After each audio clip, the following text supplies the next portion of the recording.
Olá, boa tarde, domingo, hoje dia 23 de maio, e você está aqui comigo mais uma vez, já estivemos hoje de manhã, e glória a Deus por isso, ao Senhor, todo louvor, toda honra e toda glória em nome de Jesus. Estamos sempre lendo a palavra do Senhor, sempre estudando, pensando a respeito. Nesses dias nós temos falado sobre Jesus no início, No início da sua última etapa do ministério, que é exatamente chegando em Jerusalém. Jerusalém, a cidade de luz, Jerusalém, que em primeiro lugar, quando Abraão vai a Jerusalém, ou melhor dizendo, em Salém, o rei daquele lugar, o rei sacerdote Melquisedeque, recebe Abraão e ao mesmo tempo ele comunga com Abraão do vinho, do pão, e Abraão lhe dá o dízimo e assim começa a história. Aí você vai me falar assim, puxa vida, mas a história não começa antes? Claro, começa antes. Começa a partir de Noé, Quando Noé, ele estaciona não, O Senhor estaciona a arca do Senhor ali naquela região, no Monte Ararates, e aí Noé tem a distribuição daquela região, daquele lugar, e Sem fica exatamente naquela região, Então alguém poderia falar, mas aquela região não pertence ao povo judeu, ao povo de Israel. Não é verdade, porque quando Sem foi para aquela região, para aquele lugar, só para você lembrar, Sem é um dos filhos de Noé, Cão, Sem e Jafé. Então Sem vai para aquele lugar e a partir dali a obra de Deus dá continuidade, a obra de Deus começa uma nova fase na redenção da humanidade e ao mesmo tempo na relação de Deus com a sua criação, de Deus com a coroa da sua criação, que é o homem. E a partir desse momento, a glória, o poder, o mover e a presença do Senhor se manifesta. E, claro, Abraão, como descendente de Sem, ele vai ali, mas mesmo assim a Bíblia fala que ele adquire aquele lugar mais tarde. Então, a partir desse momento de Abraão iniciar uma história naquele lugar, esse lugar ele fica marcado para sempre, Esse lugar fica totalmente estabelecido como um lugar onde Deus se manifesta, onde Deus manifesta a sua graça, onde Deus manifesta a sua glória, onde Deus manifesta a sua vontade. E assim vai por toda a geração posterior, Abraão, todos os patriarcas, depois vem Moisés, depois vem Josué, depois vem os juízes, e depois vem os reis, E depois dessa história toda maravilhosa que o Antigo Testamento coloca muito bem, Jesus adentra na cidade. Mateus capítulo 21, versículo 1.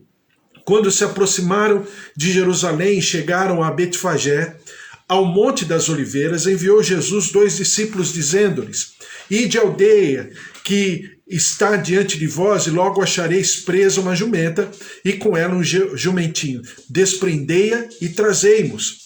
E, se alguém vos disser alguma coisa, respondei-lhe que o Senhor precisa deles e logo os enviará. Ora, isto aconteceu para se cumprir o que foi dito por intermédio do profeta. Dizei à filha de Sião: Eis aí te vem o teu rei, humilde, montado em jumento, no jumentinho, cria de animal de carga. Indo os discípulos e tendo feito o que Jesus lhes ordenara, trouxeram a jumento e o jumentinho. Então puseram em cima deles as suas vestes, e sobre elas Jesus montou. E a maior parte da multidão estendeu as suas vestes pelo caminho, e outros cortavam ramos de árvores, espalhando-os pela estrada. E as multidões, tanto as que o precediam como as que o seguiam, clamavam: Hosana ao filho de Davi! Bendito que vem em nome do Senhor! Hosana nas maiores alturas! E, entrando ele em Jerusalém, toda a cidade se alvoroçou e perguntavam: Quem é este? E as multidões clamavam: Este é o profeta Jesus de Nazaré da Galileia. Então Jesus entra em Jerusalém, está iniciando a última semana, né, do seu ministério. Ele entra possivelmente no domingo, e aí na sexta-feira, ou seja, 5 dias depois, ele estaria sendo entregue aos maiorais do templo, depois a Pilatos, e ele seria sacrificado na sexta-feira à tarde. Então é esse momento crucial, terrível, mas também maravilhoso, que Jesus entra nesse lugar. E a palavra do Senhor diz ainda, né, em Mateus, e eu li com você hoje pela manhã, Mateus capítulo 21, do versículo 12 em diante, diz assim: tendo Jesus entrado no templo, expulsou todos os que ali vendiam e compravam, também derribou as mesas dos cambistas e as cadeiras dos que vendiam pombas, e disse-lhes: está escrito, a minha casa será chamada casa de oração, vós, porém, a transformais em covil de salteadores. A palavra do Senhor aqui mostra exatamente o ambiente em que Jesus encontra naquele lugar. Primeiro, um ambiente completamente distante daquilo que o Senhor havia estabelecido. E o que o Senhor havia estabelecido? Havia estabelecido ao homem toda uma condição de cuidar, isso se chama mordomia, né? De cuidar da sua criação e exatamente de tudo aquilo que significava a criação do Senhor. E a palavra do Senhor mostra de que o Senhor Jesus está ali tão somente contemplando, ou seja, em outras palavras, é aquilo que nós lemos em Malaquias, no capítulo 3, hoje de manhã, que Jesus é como o fogo de ourives, que ele vem para avaliar, para avalizar uns, né, mas condenar a outros. É exatamente o que faz o fogo. O fogo ele depura, o fogo purifica. E a Bíblia lá em Malaquias capítulo 3 diz que o Senhor é como o ouro de ourives, ou desculpe, é como fogo de ourives que purifica, que queima e que faz com que a prata e o ouro estejam cada vez mais preciosas. Então, Jesus está nessa condição. Claro que ele veio para servir, ele veio para se entregar, mas ele está olhando e ele está contemplando o que está acontecendo. E a palavra do Senhor fala de que o Senhor Jesus olha uma coisa muito ruim, né? Quando você vai para Lucas, o texto paralelo a Mateus está em Lucas, e eu vou ler Lucas capítulo... primeiro eu vou ler capítulo 19, e depois eu vou ler o capítulo 13. Diz assim, Lucas capítulo 19, versículo 41, diz assim: quando ia chegando, vendo a cidade, chorou, e dizia: ah, se conheceras por ti mesma, ainda hoje, o que é devido à paz, mas isso está agora oculto aos teus olhos. Pois sobre ti virão dias em que os teus inimigos te cercarão de trincheiras, e por todos os lados te apertarão o cerco, e te arrasarão, e aos teus filhos dentro de ti não deixarão em ti pedra sobre pedra, porque não reconheceste a oportunidade da tua visitação. Então, se de um lado o Senhor Jesus está entrando em Jerusalém, e eu falei para você o que significava na antiguidade, né? Jesus entrando com um burrinho, né? Sobre um burrinho montado no jumentinho, significando que ele estava entrando em paz. Um rei que entrava a cavalo significava que ele estava entrando na sua capacidade bélica, na sua capacidade militar. Mas um rei que entrava com um jumentinho, naquela cultura significava que o rei estava entrando em paz. E é exatamente o que Jesus faz. Falei para você também que as pessoas, colocando as suas capas, as suas roupas da parte de cima, né, o sobretudo, no chão, significava que as pessoas estavam se despojando, que era realmente o que acontecia numa guerra. Quando o império opressor ou conquistador estava chegando, essa cidade e esse reinado, essa terra, essa região, percebia que não tinha como, então eles se entregavam, e a cultura da época fala que eles se despojavam, ou seja, eles colocavam as armas de lado, tiravam as roupas e se mostravam nus, ou seja, em total vergonha, em total humilhação. E eles colocavam diante do exército opositor ou conquistador para que o exército pudesse entender que as pessoas estavam se entregando e não estavam oferecendo resistência. Então é exatamente o que esse povo faz em relação a Jesus. Mas não é assim que acontece com os religiosos. Os religiosos, pelo contrário, ao invés de estarem ali, juntamente com o povo, juntamente com aquele sentimento de louvor, de adoração, de alegria, de disposição, exatamente o que esses religiosos deveriam estar fazendo, eles estavam cuidando dos seus negócios, lá no templo, que são os próximos versículos de Mateus capítulo 21, versículo 12, 13, 14, que fala a respeito disso. Então veja o que está significando espiritualmente aqui. Por isso eu sempre falo para você que Jerusalém sempre foi e sempre será o termômetro do mundo. Veja só, ali está vamos dizer, um laboratório, um balão de ensaio. O que está acontecendo em Jerusalém está acontecendo com a humanidade. No nosso tempo hoje, mas no tempo de Jesus também. Então o povo estava em congraçamento, estava em festa, em alegria, numa reunião solene, porque Jesus estava entrando na cidade. Os religiosos não. Os religiosos estavam em outro lugar, cuidando dos seus negócios. Mas era o templo do Senhor, não tem nada a ver. O templo era de placa, o templo era do Senhor, mas de fato não era. Eles estavam cuidando dos seus negócios. E a gente já viu isso hoje de manhã. Qualquer coisa, assista de manhã, entra lá no YouTube, dá o teu sininho, põe o teu joinha, assista ou no Instagram, ou no Facebook. E é exatamente isso. Então os religiosos estavam cuidando dos negócios deles, não dos negócios de Jesus. Eles tinham a aparência. Eles falavam que estavam cuidando dos negócios do Senhor, mas não estavam.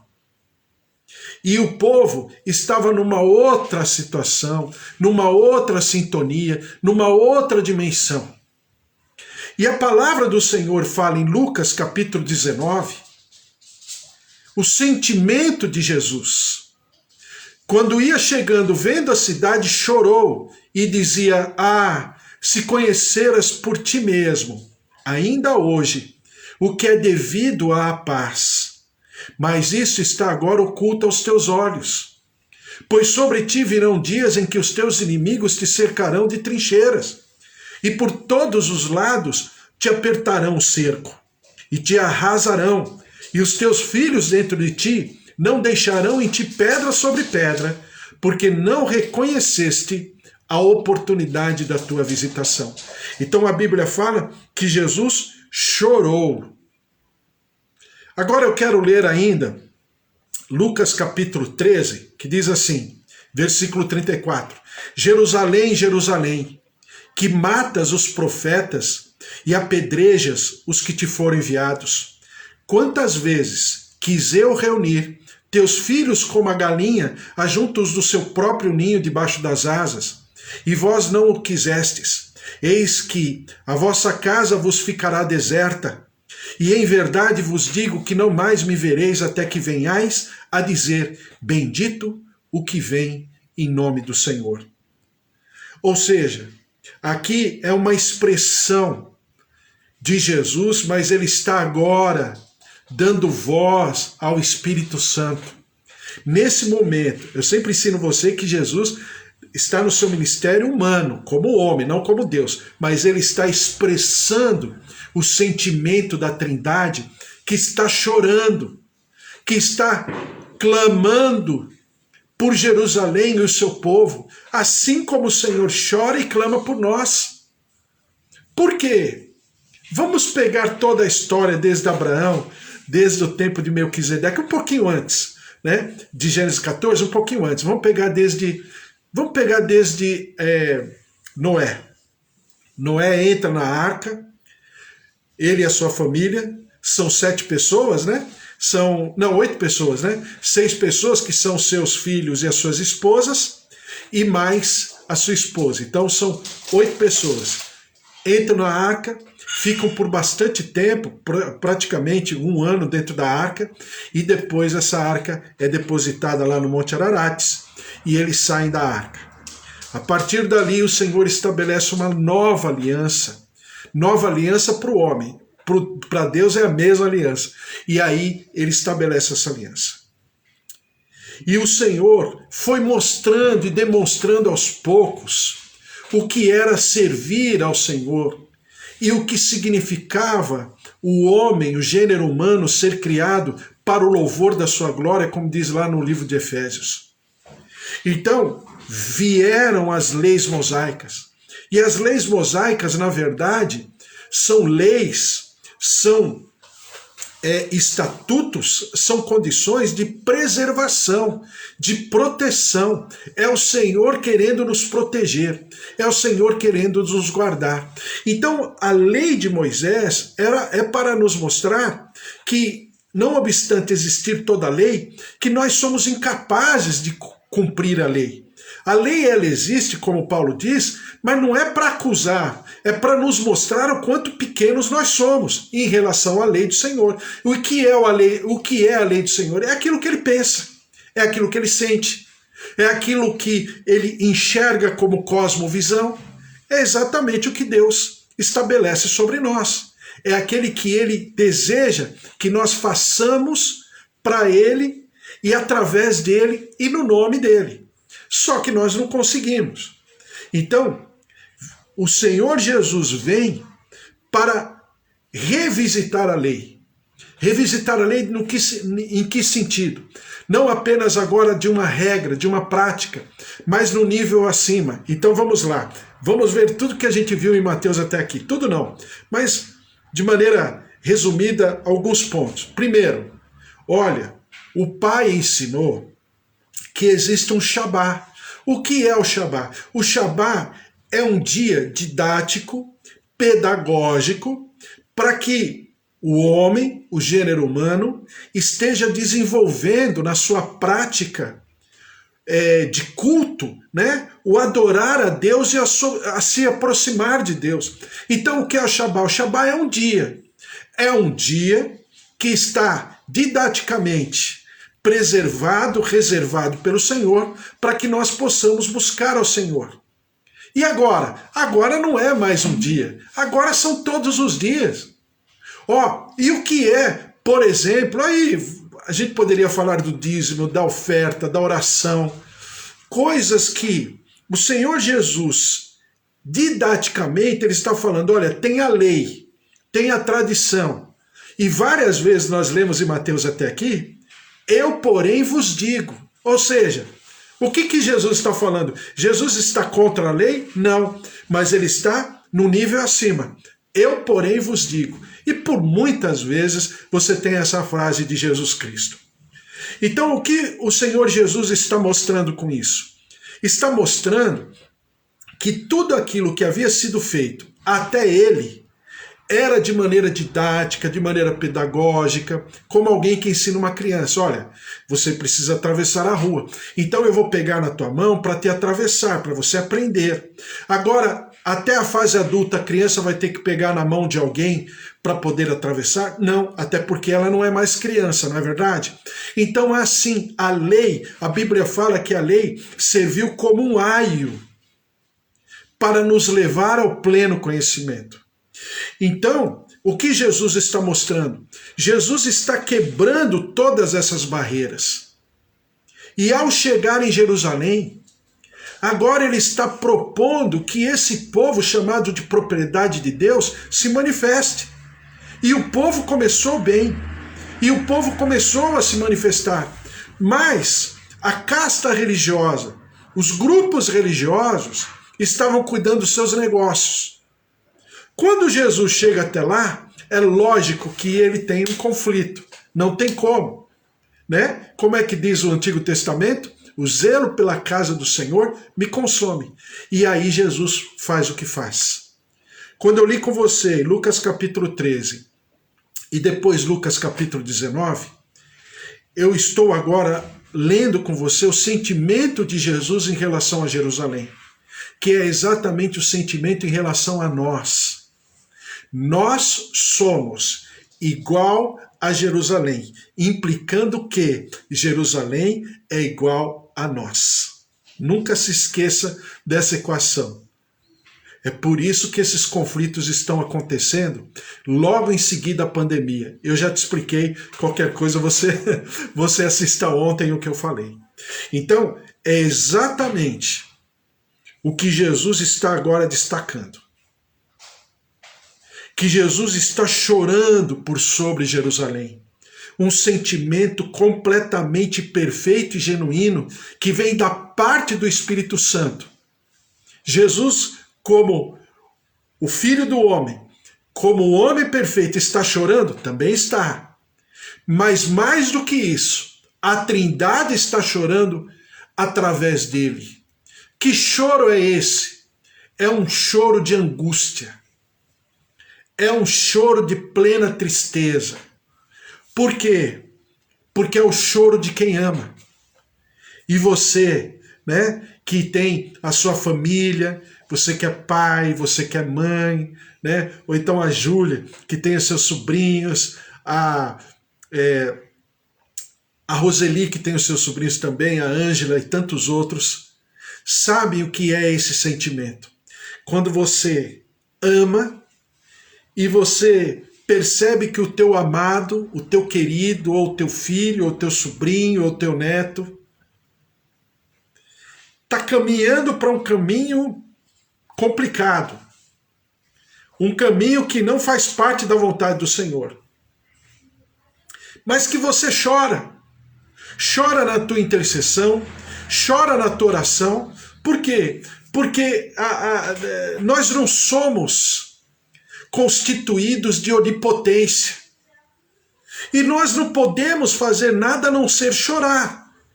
Chorar porque nós estamos percebendo que aquela atitude, aquele caminho, aquela trajetória não vai acabar bem. Mas nós nos colocamos de uma maneira que não podemos, nós não temos essa capacidade, essa força, esse poder. Então nós oramos e choramos. Deus está, claro, de maneira muito mais perfeita, muito mais profunda, muito mais eficaz e muito mais excelente, também está chorando. Chorando porque ele ama aquele povo. Chorando porque ele intercede e ele por tanto tempo, por tantos séculos, tantos milhares de anos, tentou não apenas estabelecer um ambiente de aliança, mas ele lutou pela aliança. Ele se propôs a ser um instrumento de aliança. E aquele povo estava do jeito que estava. E Jesus está chorando por quê? Porque Jesus está falando: ah, Jerusalém, Jerusalém, que mata os seus profetas, mata, né, os enviados do Pai, do Senhor, que por tantas vezes o Senhor tentou arrebanhar, tentou puxar, né, acomodar debaixo das suas asas, mas Jerusalém não me escutou. E o Senhor está chorando, porque o amor, como alguns dizem, é o amor, né, com dor, é o amor de compaixão, é um choro de compaixão, mas também é o amor da liberdade. Por quê? Porque o Senhor está chorando. Porque ainda que o Deus Todo-Poderoso, Onipotente, Onipresente, Onisciente e Eterno, é o Deus que se faz passional, passivo nesse momento. desculpe o termo, fraco. Porque ele poderia exigir, porque ele teria todas as condições, tem e sempre terá todas as condições de interferir, mas ele não interfere, porque o amor perfeito é o amor que permite o objeto amado a rejeitar esse amor. E é exatamente o amor perfeito que o Senhor tem, que o Senhor Jesus tem, e que se derrama por sobre Jerusalém em choro. Engraçado, né? Enquanto todos estavam festejando, Jesus estava introspectivo. Enquanto todos estavam celebrando a sua entrada, Jesus estava como que numa outra dimensão. Por quê? Porque ele está chorando lágrimas de amor, lágrimas de entrega, lágrimas de sacrifício, lágrimas de quem está se oferecendo como oferta. E ao mesmo tempo, lágrimas de alguém que está enxergando que na boa parte de todo aquele povo não haverá reciprocidade. Ele chora e chora com amor que será rejeitado pelo objeto amado. Então, quando Jesus entra na cidade de Jerusalém e Jesus chora, imediatamente depois, agora eu vou falar de maneira cronológica, né? Imediatamente depois, ele adentra no templo e vê tudo aquilo.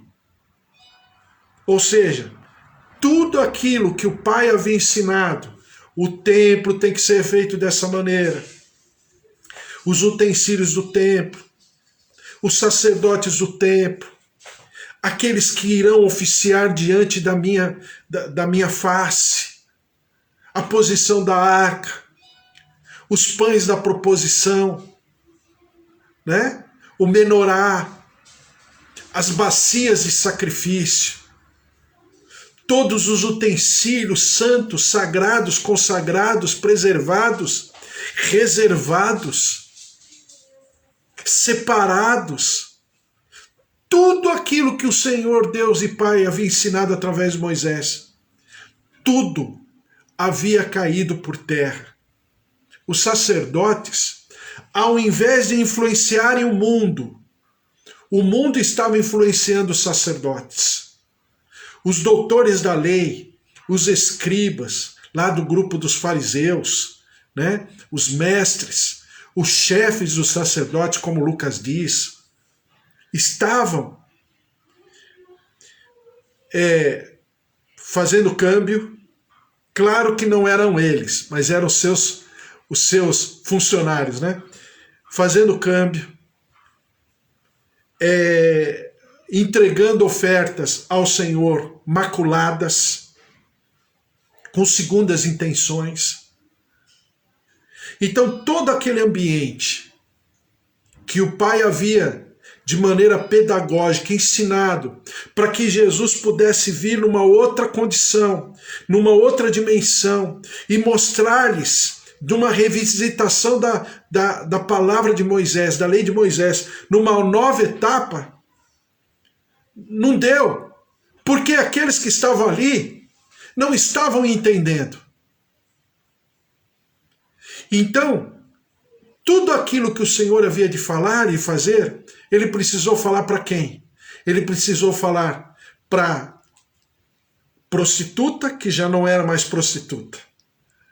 Para a mulher samaritana, que já não era mais tão somente a mulher samaritana que estava no seu, sei lá, quantos casamentos. Ele teve que falar para Zaqueu, um publicano que havia roubado os tufos, mas agora estava completamente convertido e principalmente o seu bolso estava convertido. Ele precisou, por exemplo, Mateus, que também era um publicano, né, chamar Mateus, e assim foi acontecendo e o Senhor foi se manifestando. Porque aqueles que deveriam expressar, aqueles que deveriam, né, interiorizar as verdades espirituais que Jesus tinha para derramar e para ensinar, não estavam afim. tinham muito para fazer, tinham muito vamos dizer, para muitas tarefas, muito trabalho para cuidarem de si. Ao invés de cuidarem da criação, ao invés de cuidarem do povo, ao invés de fazerem aquilo para o qual um dia eles haviam sido levantados pelo Pai, lá no tempo de Arão, lá no tempo da tribo de Levi, que eles deveriam estar ali como instrumentos para oficiarem ao Senhor, mas também para oficiarem ao povo. Então, quando a gente lê uma passagem como essa, não tem como nós não pensarmos do que significa a igreja hoje. E a igreja hoje nada mais tem sido do que exatamente a mesma coisa. Então, por que eu estou falando isso? Porque eu estou depreciando ou estou desvalorizando a igreja? Não, porque na origem não era assim. Assim como o Senhor Jesus já ensinou que o casamento na origem não era assim, que o homem na origem não era assim, que a criação na origem não era assim, tudo na origem não era como está sendo. Então eu devo agora, porque está dessa maneira, me colocar contrário? Não. Eu tenho que ter a capacidade reconstrutora, restauradora, de levar esse, vamos chamar assim, esse acidente de percurso a viver exatamente aquilo para o qual um dia o Senhor pensou, o Senhor desejou e o Senhor ensinou. Quando nós nos reunimos, nós somos o templo do Espírito Santo.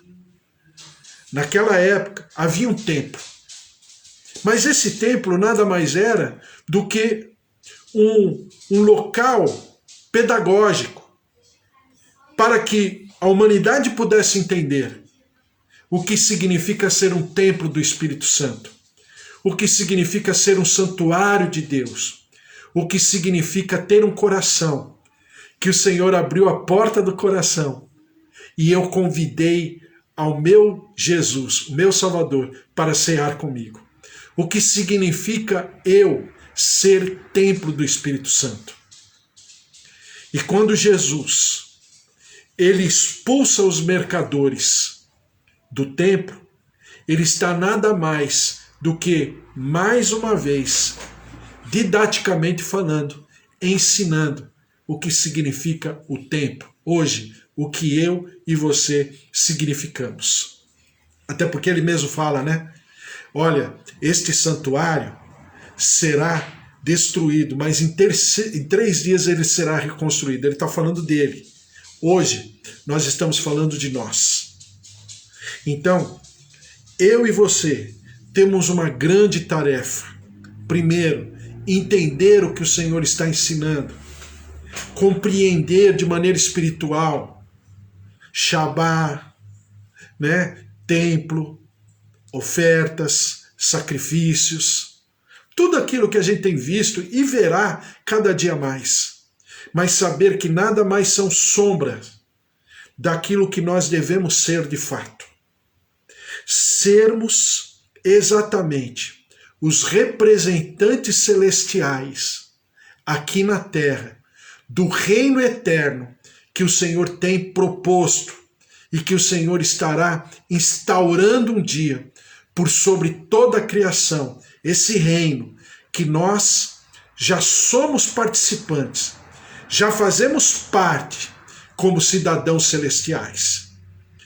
É um momento maravilhoso, a gente vai ver durante todos esses dias, né, essa última semana de Jesus. Mas que fique bem claro, Jesus chorou e expulsou os mercadores do templo, exatamente porque as pessoas deixaram que exatamente tudo aquilo que o Senhor Deus e Pai havia rechaçado, agora não apenas ainda permanecia acontecendo, mas agora fazia parte do templo, ou seja, fazia parte do cotidiano de Jerusalém. O que o Senhor havia ensinado totalmente diferente.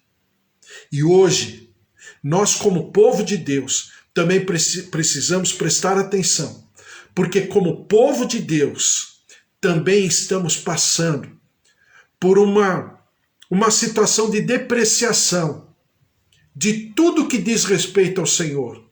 O louvor, o culto, a adoração, o sacerdócio, tudo. E isso precisa ser revisto.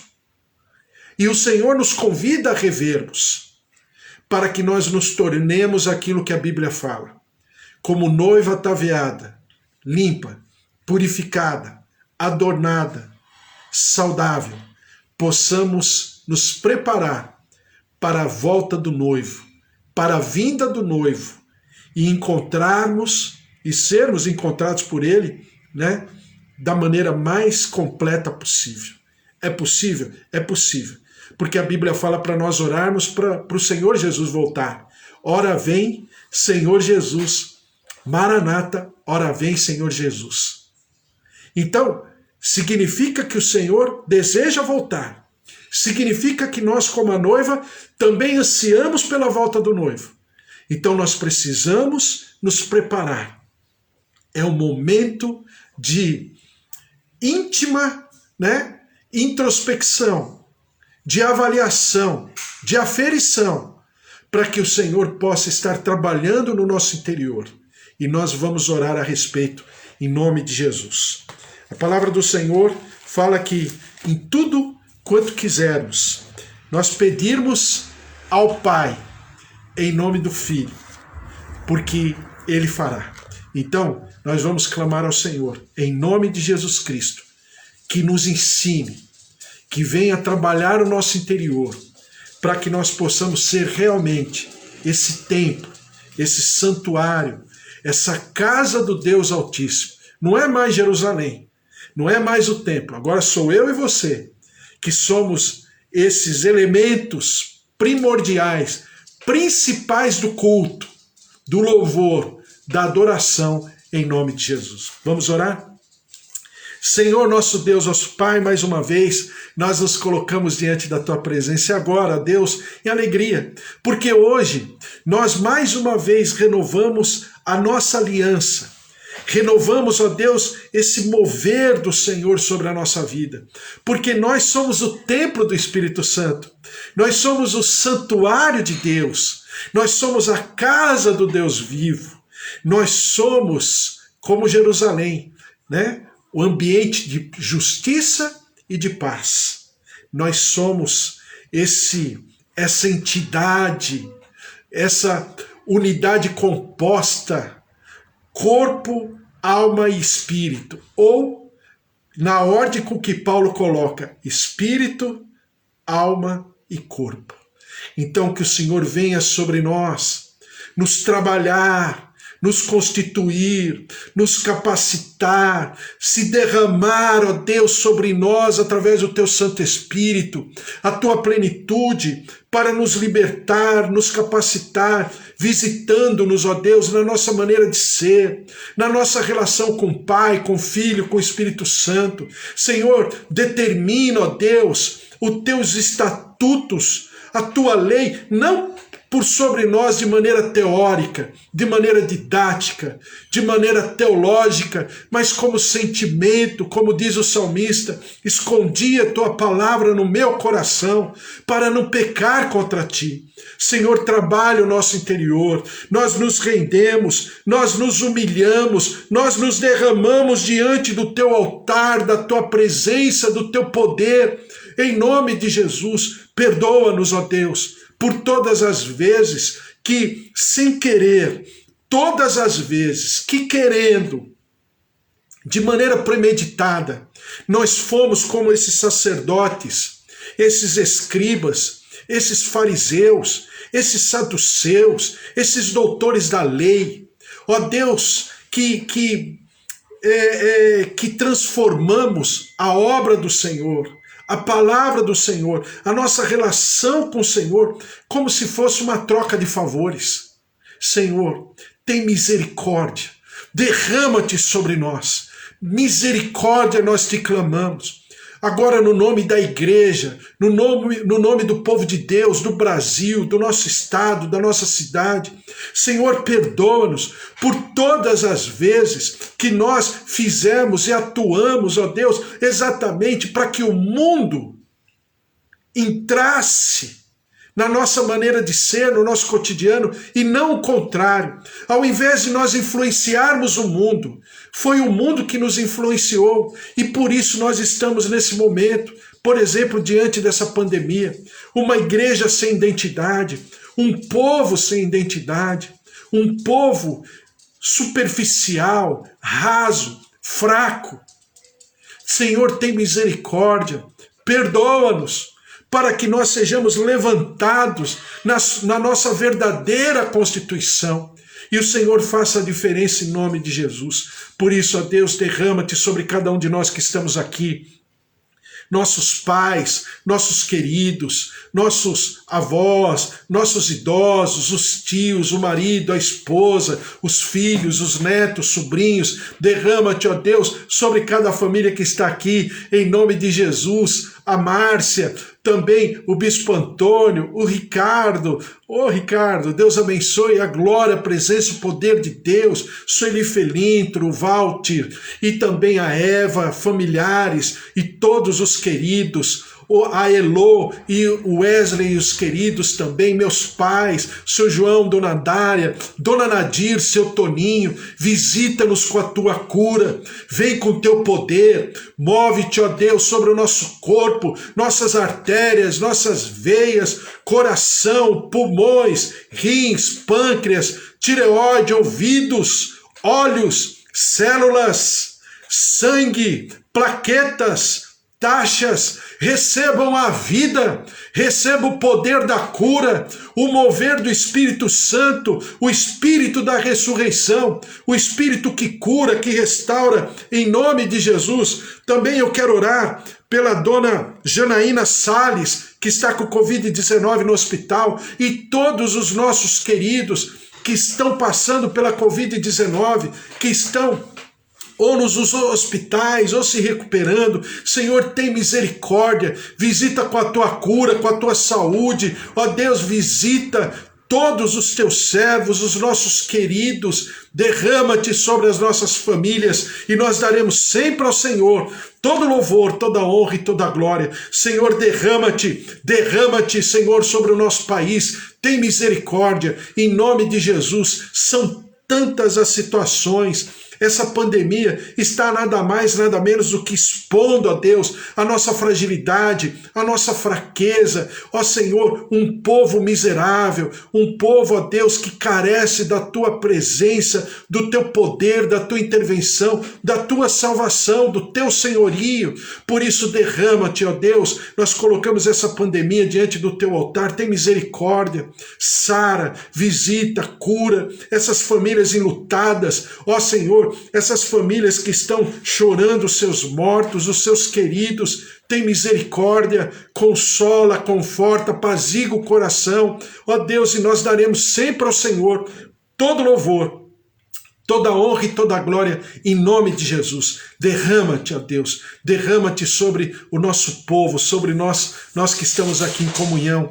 A comunhão do Senhor seja realmente um alimento, seja uma aliança plena da tua presença, do teu poder. Todos que estão comigo agora, seus familiares que estão aqui na live, mas também entrarão em outro horário, em outro momento, que o Senhor possa curar, que o Senhor possa visitar, tua graça esteja sobre cada um, e nós te louvaremos sempre, e daremos sempre ao Senhor todo louvor, toda honra e toda glória, em nome de Jesus. Amém.